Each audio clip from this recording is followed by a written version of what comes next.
भाई लोग, ये जो मांगा मैं आपको एक्सप्लेन करने वाला हूँ ये काफी ज्यादा अच्छी है और इंटरेस्टिंग है और ये आपको बिल्कुल भी बोर नहीं होने देगी। और वैसे तो मैं इसको दोबारा बना रहा हूँ क्योंकि जो मैंने इसका पहला एपिसोड बनाया था वो काफी ज्यादा पुराना हो गया है, क्योंकि उस समय पे मुझे एडिटिंग करनी नहीं आती थी और ना ही ज्यादा खास मैं एक्सप्लेन कर पाता था। और एकलौता वही ऐसा वीडियो है जो सबसे ज्यादा चला है, और अगर वो अच्छी तरीके से बना होता तो शायद मेरे आज सब्सक्राइबर काफी ज्यादा होते। लेकिन कोई ना भाई लोग, देर आए दुरुस्त आए। तो चलिए ज्यादा देरी ना करते हुए अपने इस अमेजिंग सी सीरीज को शुरू करते हैं। एपिसोड की स्टार्टिंग में हम एक किंगडम का सीन देखते हैं जहाँ का मौसम काफी ज्यादा खराब हो रहा होता है, और वहाँ के रॉयल पैलेस में वहाँ के हम राजा और रानी को देखते हैं जो कि काफी ज्यादा परेशान दिख रहे होते हैं, क्योंकि उनका जो बेटा है वो किसी तरीके की डिजीज से इफेक्ट हो रखा होता है। जिसके बाद हम यहाँ के प्रिंस और इनके बेटे को देखते हैं जो कि दर्द के मारे काफी ज्यादा जोर से चिल्ला रहा होता है, क्योंकि उसकी बॉडी के अंदर किसी तरीके का काफी ज्यादा डेंजरस पॉइजन होता है, जिसकी वजह से उसे काफी ज्यादा दर्द हो रहा था। जिसके बाद हम एक ओल्ड मैन को राजा और रानी को बधाई देते हुए देखते हैं, और वो कहता है कि जो इनकी किस्मत में लिखा हुआ डिजास्टर हर 3 साल में एक बार आता है उससे राजकुमार ने छुटकारा पा लिया है,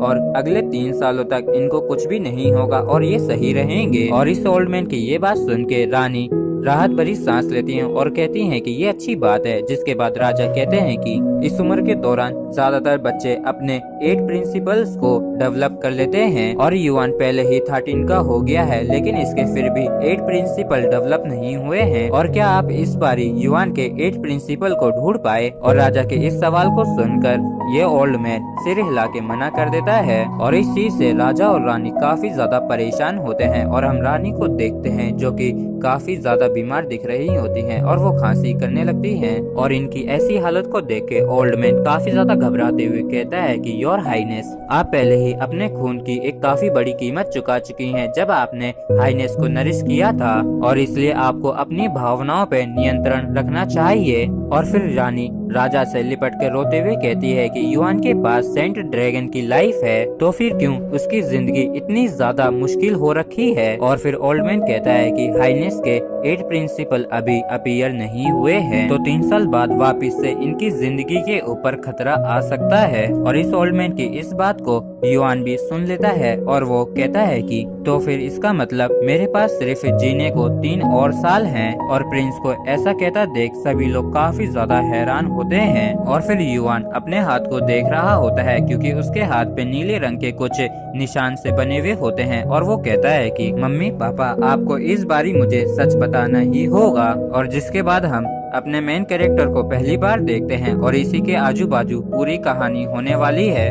जिसके बाद युवान कहता है कि आखिर मुझे क्या हुआ है, और इस बात को सुन के राजा हैरान रह जाता है, और रानी राजा को बताने से रोकती है, लेकिन राजा उसकी बात नहीं सुनता है और राजकुमार को बता देता है कि ये युआन लॉन्ग पॉइजन है। और युआन लॉन्ग पॉइजन सुनते ही प्रिंस के होश उड़ जाते हैं। जिसके बाद उसके फादर कहते हैं कि हाँ तुमने सही सुना, अब समय आ गया है कि तुम्हें इस बारे में सब कुछ सच सच बता दिया जाए। बेटा युआन, तुम वू डायनेस्टी के बारे में क्या जानते हो? जिसके बाद युआन बताता है कि कांगफान की भूमि की दाइवू डायनेस्टी ग्रेटेस्ट डायनेस्टी है। जिसके बाद उसके फादर कहते हैं कि तो फिर क्या तुम्हें पता है कि 15 साल पहले दावू रॉयल फैमिली हमारे झाओ की सबऑर्डिनेट थी? और इस बात को सुन के युआन हैरान होते हुए कहता है कि क्या हम सच में 15 साल पहले इतने ज्यादा पावरफुल थे? अगर थे तो फिर हमारी अभी ऐसी हालत क्यों है? जिसके बाद उसके फादर उसे बताते हैं कि 15 साल पहले वू ने हमें धोखा दे दिया और उसने विद्रोह करना शुरू कर दिया, और 1 साल से भी कम समय में झाओ ऐसी हालत में आ गया जैसी अभी है। और इसका कारण एक भविष्यवाणी थी जो कि वो फैमिली के अंदर काफी ज्यादा फैल रखी थी, जो कि ये थी कि जब पाइथन और स्पैरो ड्रैगन को निकल जाएंगे तब वो फैमिली समृद्ध हो जाएगी। और इसके बाद झायोन के फादर एक काफी ज्यादा डेंजरस सा लुक देते हुए कहते हैं कि जिसे पाइथन निकलेगा वो ड्रैगन तुम ही हो। और इस बात को सुन के झायोन काफी ज्यादा चौंक जाता है और सहमते हुए कहता है कि एक पाइथन ड्रैगन को निकल जाएगा। जिसके बाद उसके फादर कहते हैं कि शुरुआत में हमें पता नहीं था कि इसका असली मतलब क्या है जब तक वो दिन नहीं आया था, और उस दिन वो फैमिली ने हमारे ऊपर अटैक करना शुरू कर दिया और हमारे सिटी में घुस के हमारी फैमिली को अपने कदमों तले कुचल के रख दिया, और हमारी हालत ऐसी हो गई। लेकिन वो फैमिली ने हमारे साथ कुछ भी नहीं किया, जैसे कि वो किसी चीज का इंतजार कर रहे हो। और इस बात को सुन के झा युआन काफी ज्यादा हैरान होता है और वो हैरानी से कहता है कि तो फिर वो किस चीज का इंतजार कर रहे थे। जिसके बाद उसके फादर कहते हैं कि इंतजार तुम्हारे जन्म लेने का। और ये सुन के झा युआन और भी ज्यादा चौंक जाता है। जिसके बाद हम झा युआन की मदर को खांसते हुए देखते हैं और जब वो खांस रही थी तब उनके मुंह में से खून निकल रहा था और वो कहती हैं कि बेटा युआन, जिस दिन तुम्हारा जन्म हुआ था उस दिन आसमान अनयूजुअल था, क्योंकि उस समय आसमान में काफी ज्यादा पर्पल गैसेस फैल रखी थी और उसी दौरान एक ड्रैगन ओरा ने तुम्हें आकर घेर लिया जो कि सेंट ड्रैगन का निशान था। और तुम्हारा जन्म डेवलप्ड 8 प्रिंसिपल के साथ ही हुआ था और तुम उसी समय पे सीधे यांग कुई तक पहुंच गए थे और तुम ही हमारी फैमिली के पहले सेंट ड्रैगन हो। और जिन लोगों को यांग का मतलब नहीं पता है तो उन्हें मैं बता दूं कि ये लाइट और क्यू की फॉर्म में होती है जो कि वाइटल एनर्जी होती है। और फिर झा युआन हैरान परेशान होते हुए कहता है तो फिर क्यों मैं अपने 8 प्रिंसिपल को नहीं ढूंढ पा रहा हूँ। जिसके बाद उसके फादर बताते हैं क्योंकि जिस समय तुमने जन्म लिया उस समय वो एम्परर की बीवी ने भी एक गर्ल और एक बॉय को जन्म दिया था और जो बेबी बॉय था उसके पास पाइथन का ओरा था, जबकि जो लड़की थी उसके पास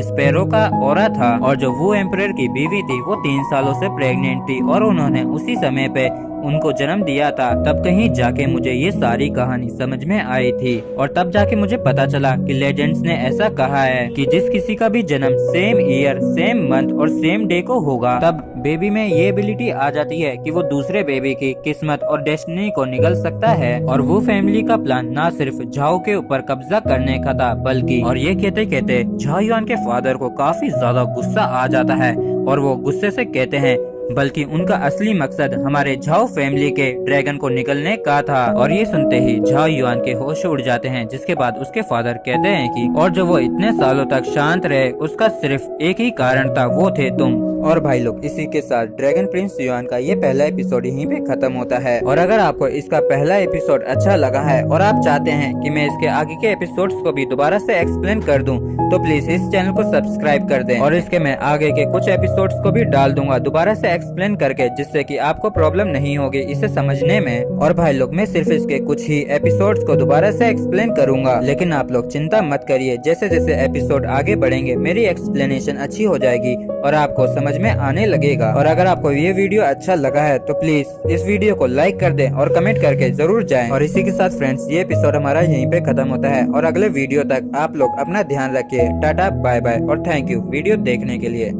हेलो फ्रेंड्स, इस वीडियो में मैं ड्रैगन प्रिंस युआन के एपिसोड नंबर 2 को दोबारा से एक्सप्लेन कर रहा हूँ, क्योंकि भाई लोग जब मैंने इसे पहली बार एक्सप्लेन किया था काफी पहले, तब मुझे इतनी अच्छी तरीके से एक्सप्लेन करना नहीं आता था। और हम बाकी की बातों को एपिसोड के बाद में डिस्कस करेंगे। तो चलिए ज्यादा देर ना करते हुए एपिसोड को शुरू करते हैं। एपिसोड की स्टार्टिंग में हम देखते हैं कि झा युआन के फादर काफी ज्यादा गुस्से में झा युआन को बता रहे होते हैं कि ये वो फैमिली का सबसे बड़ा षड्यंत्र था और इसे ये कई सदियों से प्लान करते हुए आ रहे थे और ये सब कुछ उन लोगों ने सिर्फ तुम्हारे सेंट ड्रैगन के लक और डेस्टिनी को चुराने के लिए किया था। और ये बात सुन के झा युआन काफी ज्यादा चौंक जाता है और वो दंग रह जाता है और उसके फादर भी ये कहने के बाद शांत हो जाते हैं। जिसके बाद ओल्ड मैन कहता है कि महाराज, इस बूढ़े आदमी को बाकी की चीजें एक्सप्लेन करने दीजिए। जिसके बाद ये ओल्ड मैन बताता है कि उस दिन जब किंग वू सिटी के अंदर एंटर किया था, उसने हमें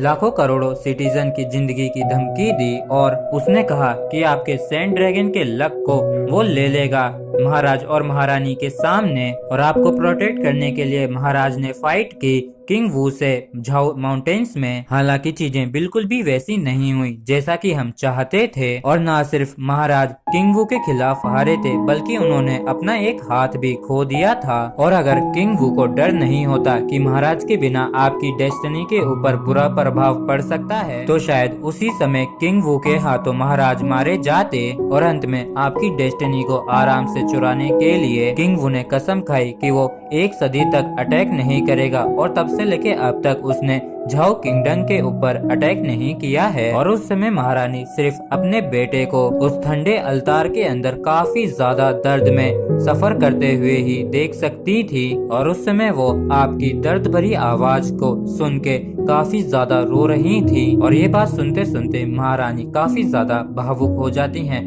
और वो महाराज से लिपट कर रोने लगती हैं जोर जोर से और कहती हैं कि बेटा युआन, मुझे माफ कर दो, मैं बहुत शर्मिंदा हूँ। और झा युआन इतनी सारी बातों को सुन के और अपनी मदर को ऐसे रोते हुए देखकर काफी ज्यादा इमोशनल हो जाता है।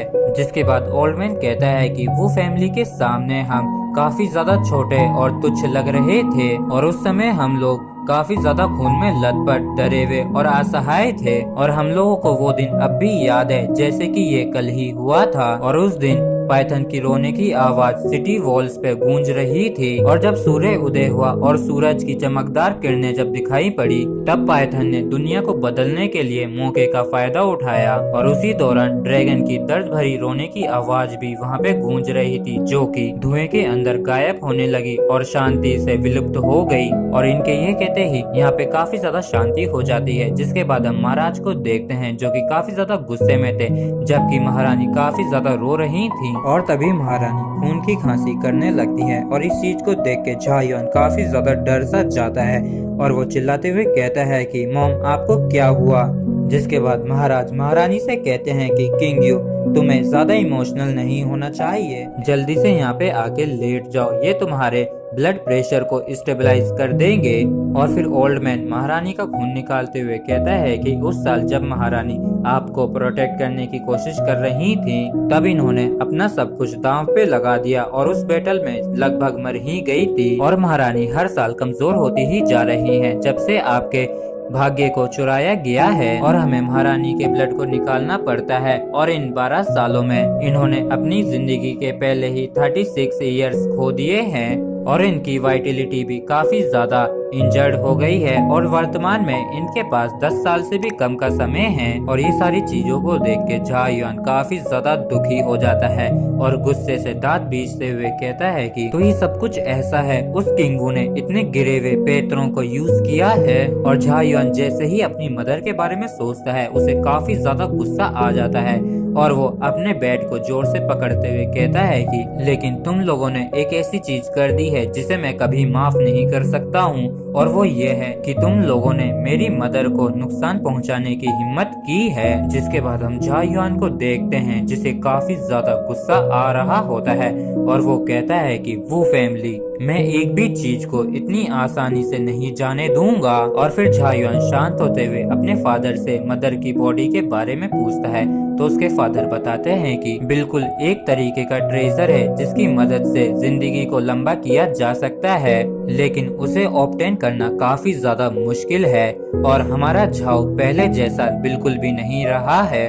और इस बात को सुन के झा युआन काफी ज्यादा हैरान होता है। जिसके बाद उसके फादर कहते हैं कि झाओ फैमिली लगातार कमजोर होती ही जा रही है और पिछले कुछ सालों की तुलना में जैसे वू डायनेस्टी उभर के आई है उनके सामने हम छोटी सी चींटी के जैसे हैं और अब हम सिर्फ उनसे टर्टल की जैसे ही छिप सकते हैं और यहाँ तक कि हम मुश्किल से ही खुद को प्रोटेक्ट कर पाते हैं। और इन सारी बातों को सुन के झा युआन अपने आप को कमजोर और लाचार होने की जंजीरों में बंधा हुआ पाता है और वो निराश होते हुए कहता है कि तो अब हम क्या सिर्फ यहाँ पे बैठ के इंतजार करेंगे कि कब वो फैमिली आके हमें कॉर्नर में धकेलती है, और क्या यही किस्मत है मेरी झाओ फैमिली की। और तभी झा युआन जोश से मन में कहता है कि नहीं, और ये बेड़ियां टूटने लगती हैं और झा युआन कहता है कि मुझे युआन लोंग पॉइजन दिया गया है तो उसका हम क्या कर सकते हैं और ना ही मेरे 8 प्रिंसिपल्स डेवलप हुए हैं, लेकिन तो क्या। और फिर झा युआन अपने ऊपर भरोसा दिखाते हुए मन में कहता है कि जब तक मेरे पास उम्मीद की एक भी किरण है तब तक मैं झा युआन हार नहीं मानेगा और मैं हर एक वो चीज को वापस से लेके रहूंगा जो हमारे झाओ फैमिली से बिलोंग करती है। और इसी के साथ फ्रेंड्स ये एपिसोड भी हमारा खत्म होता है, लेकिन भाई लोग मैं इसके सिर्फ कुछ ही एपिसोड्स को दोबारा से एक्सप्लेन करूंगा क्योंकि भाई लोग इसके काफी सारे एपिसोड्स हैं और मैं उन सभी को दोबारा से एक्सप्लेन नहीं कर सकता हूं। और मैं शुरुआत के सिर्फ कुछ ही एपिसोड्स जिनकी एक्सप्लेनेशन खराब है उनको एक्सप्लेन कर रहा हूँ। और इसी के साथ फ्रेंड्स ये एपिसोड भी हम यहीं पे खत्म कर रहे हैं। और अगर आपको वीडियो अच्छा लगा हो तो प्लीज चैनल को सब्सक्राइब और वीडियो को लाइक करना ना भूलें। Thank you. एपिसोड को शुरू करने से पहले भाई लोग प्लीज चैनल को जल्दी से सब्सक्राइब कर देवें क्योंकि भाई लोग मैं ये दोबारा से अपलोड सिर्फ आप लोगों के लिए ही कर रहा हूँ, तो आप लोग भी मुझे सब्सक्राइब करके अपनी तरफ से अपना सपोर्ट दिखा सकते हैं। तो चलिए ज्यादा देरी ना करते हुए अपने एपिसोड को शुरू करते हैं। एपिसोड की स्टार्टिंग में हमें बताया जाता है कि झा युआन को सच्चाई रियलाइज हो गई थी और काफी ज्यादा सोचने समझने के बाद झा युआन को आखिरकार पता चल जाता है कि उसे क्या चाहिए। हालांकि वो ये भी जानता था कि अगर उसे करंट सोसाइटी को बदलना है तो उसे काफी ज्यादा स्ट्रॉन्ग होके उन सभी के आगे खड़ा होना होगा। और इस दुनिया के अंदर जिन लोगों के पास सबसे ज्यादा पावर है वो युआन मास्टर्स हैं। युआन मास्टर के अंदर 8 प्रिंसिपल्स होते हैं जिनकी मदद से वो युआन एनर्जी को एब्सॉर्ब करके अपने लिए यूज करते हैं और इससे इन्हें अनइमेजिनेबल पावर मिलती है। लेकिन क्योंकि झा युआन को युआन लोंग पॉइजन दिया गया है, इस वजह से उसकी बॉडी के अंदर के जो 8 प्रिंसिपल्स होते हैं वो अभी तक अपीयर नहीं हुए हैं और इसी वजह से वो ट्रेनिंग भी नहीं कर सकता है। और फिर झा युआन अपने फादर से पूछता है कि फादर, क्या मैं सच में युआन मास्टर नहीं बन सकता हूँ? और झा युआन की ये बात सुन के इसके फादर थोड़े से अचंभित होते हैं और वो अपनी मुट्ठी को जोर से बंद कर लेते हैं और फिर वो कहते हैं कि क्या तुम श्योर हो कि तुम गिव अप नहीं करना चाहते हो? और झा युआन भी हाँ कह देता है, जिसके बाद उसके फादर उसके पास आकर कहते हैं कि बहुत बढ़िया, जो तुम इतनी आसानी से हार नहीं मानना चाहते हो और तुम सच में मेरे और झाओ किंग के बेटे होने के काबिल हो। और इस बात को सुन के झा युआन काफी ज्यादा चौंक जाता है और वो हैरान होते हुए कहता है कि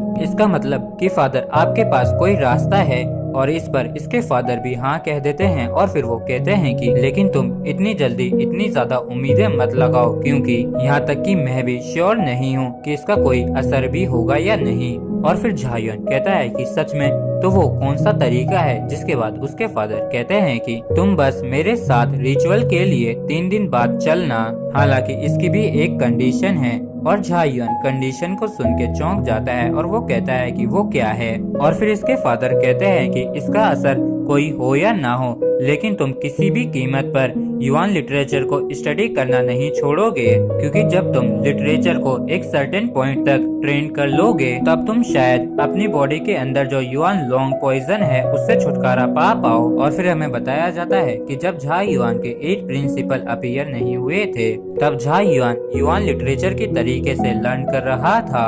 और इस दुनिया के अंदर युआन मास्टर की जो ट्रेनिंग है वो सबसे ज्यादा पॉपुलर है, लेकिन ये सिर्फ एकलौता नहीं है, क्योंकि जो ट्रेनिंग करने का रास्ता होता है वो शायद अलग अलग हो सकता है। और जो युआन लिटरेचर का रास्ता है वो काफी ज्यादा बड़ा और मोस्ट प्रोफाउंड है। और झा युआन को पता चल गया होता है कि उसके 8 प्रिंसिपल अपीयर ना होने की वजह से उसके फादर काफी ज्यादा डरे हुए हैं। जिसके बाद झा युआन के फादर उसकी मदर और ओल्ड मैन को वहाँ से ले जाते हुए कहते हैं कि पहले तुम 1 दिन का रेस्ट कर लो और कल हमेशा की तरह अकेडमी जाना, और 3 दिनों के बाद मैं तुम्हें रिचुअल के लिए ले जाऊंगा। और अपने फादर को जाता देख झा युआन मन में कहता है कि फादर की बैग पहले जैसी बिल्कुल भी नहीं रही है, क्योंकि अब इनके ऊपर असहाय होने का बोझ है और ये पूरी तरीके से निराश हो रखे हैं, जिसकी वजह से बाकियों को भी निराश होने जैसी भावनाएं आती हैं। और फिर झा युआन काफी ज्यादा गुस्सा और आक्रोश में कहता है कि डैम किंग वू, इस कर्ज को मैं तुमसे एक एक करके चुकता करूंगा।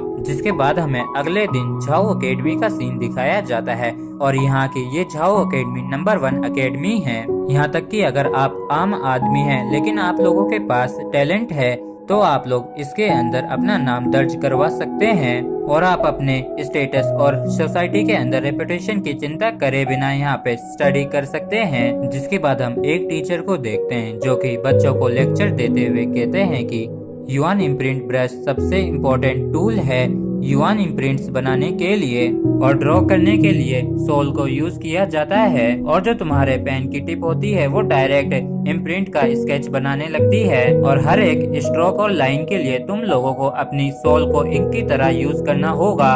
और याद रहे कि तुम्हारा दिल पक्का शांत पानी की तरह ही हो और जब तुम लोग अपने पेन की टिप पे फोकस करोगे तब तुम्हारा हर एक स्ट्रोक तुम्हारे दिल को फॉलो करेगा और तब कहीं जाके तुम लोग इसके अंदर सफल हो पाओगे और इसको यूज करके तुम अर्थ और स्काई के एलिमेंट्स को भी कंट्रोल कर सकते हो। और जो 1 महीने पहले मैंने तुम लोगों को 3 युआन इम्प्रिंट्स सिखाए थे उनकी प्रैक्टिस करते रहो और मुझे उम्मीद है कि तुम में से कोई ना कोई जरूर आज के दिन उन 3 इम्प्रिंट में से एक को जरूर सीख लेगा। और टीचर की इस बात को सुन के सारे डिसिपल्स खौफ में आ जाते हैं और उनकी काफी ज्यादा तगड़ी फटने लगती है और वो चिल्लाते हुए कहते हैं कि हाँ, क्या दोबारा से युआन इम्प्रिंट्स को प्रैक्टिस करना पड़ेगा। और फिर दूसरा बंदा रोते हुए कहता है कि इस चीज से मेरी सोल के ऊपर काफी ज्यादा प्रेशर आता है। और फिर तीसरा बंदा रोते हुए कहता है कि मैं इसे नहीं सीखना चाहता हूँ, ये काफी ज्यादा डिफिकल्ट होता है। और फिर चौथा बंदा तो महान होता है और वो कहता है कि आखिर हमें युआन इम्प्रिंट को सीखना ही क्यों है। और इन सभी की ये बेकार की बकवास सुनने के बाद टीचर चिल्लाते हुए कहते हैं कि बेकार की बकवास मत करो, जल्दी से शुरू करो।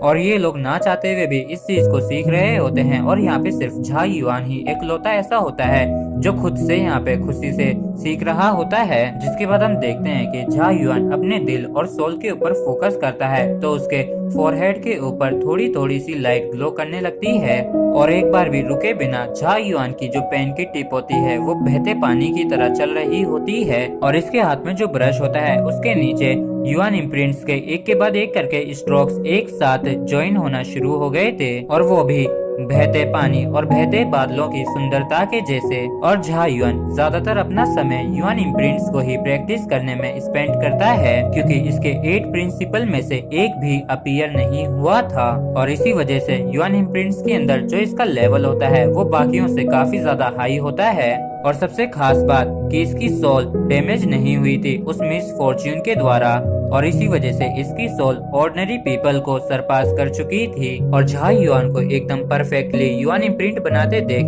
उसके टीचर काफी ज्यादा चौंक जाते हैं और वो चिल्लाते हुए कहते हैं कि बहुत बढ़िया, ये स्ट्रोक्स स्पिरिट से भरे हुए हैं और ये इम्प्रिंट तो आयरन स्किन इम्प्रिंट है और ये तुम्हारा काम तो टॉप क्वालिटी का है। और कितना बढ़िया होगा ना अगर सभी लोग इतनी ही अच्छी तरीके से इसे सीख लें तो। और इनके अचानक से पीछे आकर चिल्लाने की वजह से झा युआन डर सा जाता है और सभी बच्चे हैरान होते हुए परेशान होते हुए कहते हैं कि वो ही साइनेस सच में काफी टैलेंटेड हैं। और फिर एक लड़की कहती है कि यहाँ तक कि मैंने शुरू भी नहीं किया। और फिर एक बंदा रोते हुए कहता है कि मैं तो सिर्फ अब तक 2 ही स्ट्रोक खत्म कर पाया हूँ। और फिर एक लड़की अमेजिंग कहती है और तभी एक बंदा हंसते हुए कहता है कि टीचर आप ऐसा कैसे कह सकते हैं, हम लोग 8 प्रिंसिपल को प्रैक्टिस करने पे फोकस करते हैं, ना कि हम हिज हाइनेस झा युआन के जैसे अपना समय बर्बाद करते हैं युआन इम्प्रिंट को प्रैक्टिस करने पे। और मास्टर आपको भी ऐसा नहीं लगता है क्या? और इसी के साथ फ्रेंड्स ये एपिसोड भी हमारा यहीं पे खत्म होता है। अगर आप लोगों को वीडियो अच्छा लगा तो प्लीज चैनल को सब्सक्राइब और वीडियो को लाइक करना ना भूलें। Thank you. हेलो फ्रेंड्स, आज हम ड्रैगन प्रिंस युआन का चैप्टर नंबर 4 एक्सप्लेन करने वाले हैं। आइए बिना किसी देरी के शुरू करते हैं। झाओ युआन को एहसास होता है सच्चाई का और उसे पता लगता है कि उसे क्या चाहिए, और उसे ये भी मालूम था कि अगर उसे करंट सोसाइटी को चेंज करना है तो उसे सबसे ताकतवर होना पड़ेगा और सोसाइटी के आगे खड़ा होकर उनका साथ देना पड़ेगा। इस दुनिया में जिसके पास सबसे ज़्यादा ताकत है वो युआन मास्टर है। युआन मास्टर की बॉडी में 8 स्ट्रेन प्रिंसिपल होते हैं जो युआन एनर्जी को खुद के लिए एब्जॉर्ब करते हैं और इस्तेमाल करते हैं, जिससे उन्हें अनबिलीवेबल पावर्स मिलती हैं। लेकिन युआन लॉन्ग पॉइजन के कारण मेरी बॉडी में 8 प्रिंसिपल अभी तक अपीयर नहीं हुए, जिसके कारण मैं ट्रेनिंग भी नहीं कर सकता। जिसके बाद युआन अपने फादर से पूछता है कि फादर क्या सच में मैं युआन मास्टर नहीं बन सकता क्या? जिसके बाद उसके फादर पूछते हैं क्या तुम सच में हार नहीं मानना चाहते हो? जिसके बाद युआन पूरे विश्वास के साथ हाँ करता है।